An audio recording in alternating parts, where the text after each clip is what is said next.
Okay, 1978 Ford Mustang. I'm going through my wiring system and making sure that I have lights, blinkers, all that good stuff. What I have found is that my side quarter panel blinkers are not working, and there was no power running to those, so I do have blinkers in the main centerpiece right here. And what I did, instead of trying to find out why I have no power to the quarter panels, your blinkers you can actually wire to the quarter panels so that they work in unison, and that's what I'm doing, is just wiring these to the blinkers.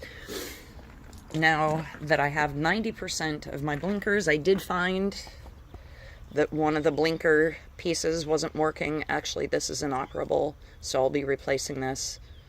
And then that'll take care of the blinkers, and I'll have 100% of my blinkers after that's replaced.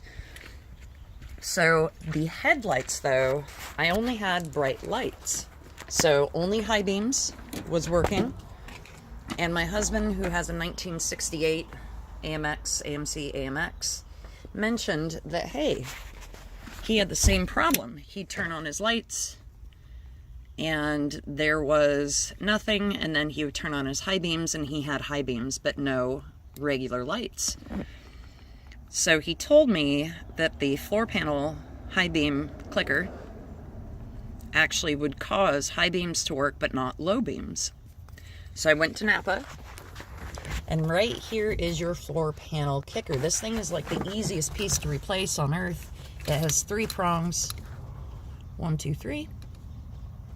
Pull it out, 2 screws, size 8mm, and put the carpet right back over it, and you're good to go. And now I do have low beam lights.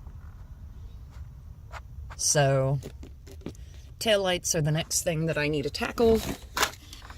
And once the taillights are working, I have a functional electric system, with exceptions of the stereo. That is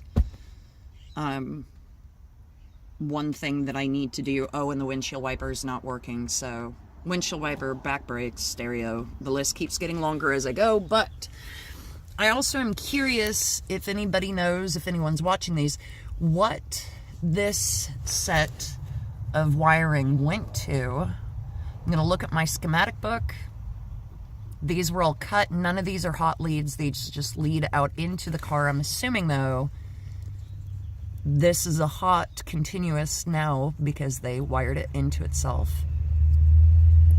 And these 2 cords. So I'm curious if that was actually the wiring to my quarter blinkers. I don't know. This just leads directly into a wiring harness, which then leads into the fuse box, which is a pain in the butt right up here. Eventually I'll be replacing that and putting it in the kick panel. But for now, though, that's where the fuse box is. So if anyone knows what that chunk of wiring is, leave a comment and let me know. Like I said, I'm going to go to my book and check it out, but that's it.